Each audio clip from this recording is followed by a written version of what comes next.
Beneath the blue sea waters of the South China Sea, there is a great amount of historical relics.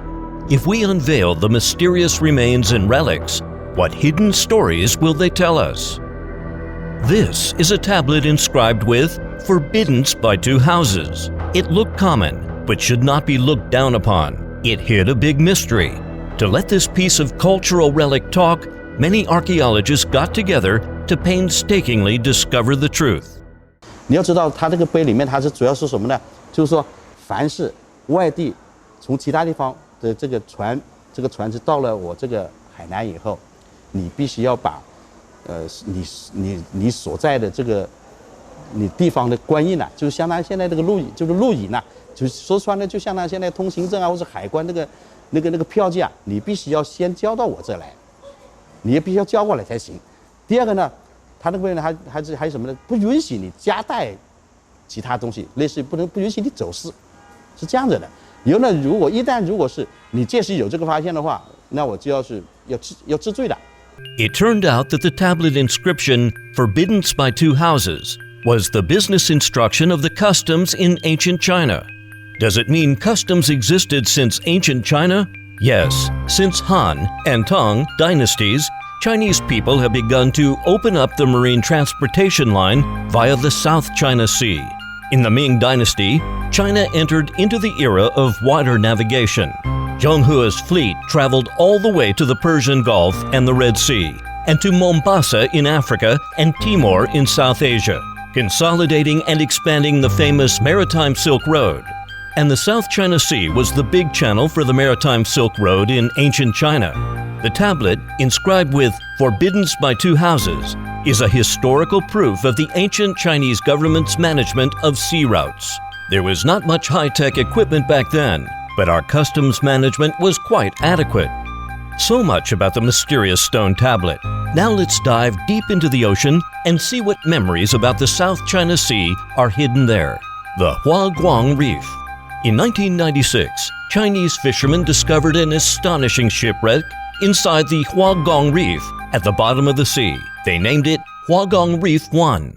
华光礁1号，它是南宋的是艘南宋的沉船。我们从它那个出水的瓷器，器物来这个，包括器物上的铭文啊，包括这器物上纹饰啊，来判断它是南宋来。一共打捞出500多块船板，虽然是不完整，当然依然我们能看出大概宋代的这种造船技术。包括这个隔水密封腔啊，这个它都有这种结构在里面。除了这个瓷器，还有一些铁器。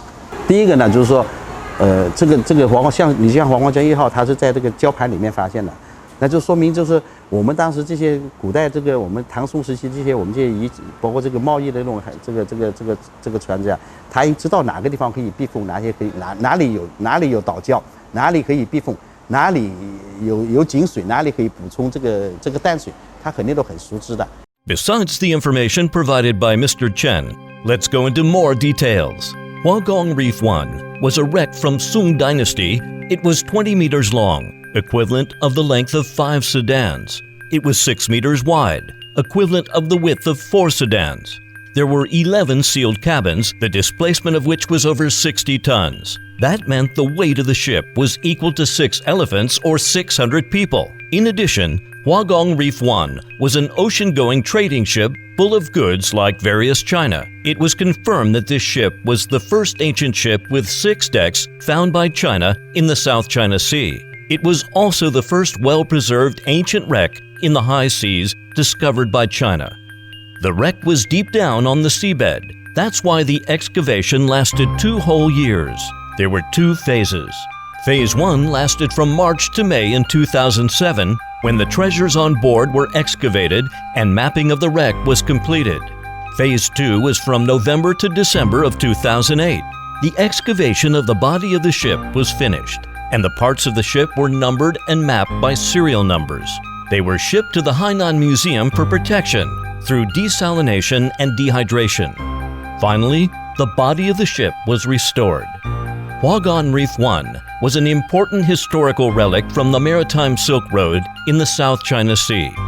It was a gigantic cultural treasure house beneath the South China Sea. The wreck in the deep sea was astonishing, right? It was just the tip of the iceberg compared with all historical relics in the South China Sea. Now, let's take a look at the Museum of Tang and Sung dynasties. Let's first come to the Round Island, Sweet Spring Island of Xisha. There are 2 wells, the water of which tastes sweet and nice. That's how the island got its name, Sweet Spring. The Museum of Tang and Sung dynasties was found hidden on the island, where there were a large amount of ceramics, broken pieces of iron pots, and other things for production and daily life in Tang and Sung dynasties. What's more, they once built the underwater constructions here. It seems that the ancestors in Tang Dynasty lived a comfortable life on the South China Sea. 他们虽然到那边以后呢，他不光在这个做贸易，因为他而且呢，他保留很多我们很多中国这种传统文化，乃至什么呢？他搞盖房子或者盖宗祠的时候，他都所有的建筑构件都是就是它的形制啊，包括都是从我们内地拉过去的。 The ancestors in Tang Dynasty left the constructions and China. What treasures did the ancestors in the Ming and Qing dynasties leave there? On the islands and reefs such as Woody Island, Money Island, Prattle Island, East Island, and North Island of Xisha Islands, a large quantity of copper coins, ceramics, and other daily necessities of Ming and Qing dynasties was unearthed successively. On the major islands of Xisha and Nansha Islands, the relics of ancient temples were also found. We couldn't help but be amazed. Our Chinese fishermen were really capable. They were not satisfied just with the basic living conditions, but had higher spiritual pursuit. From far above the islands to beneath the sea, all kinds of cultural relics and remains are our ancestors' pleasant memories of the sea. The sea has never changed. We were here 1,000 years ago, and we will still be here 1,000 years later.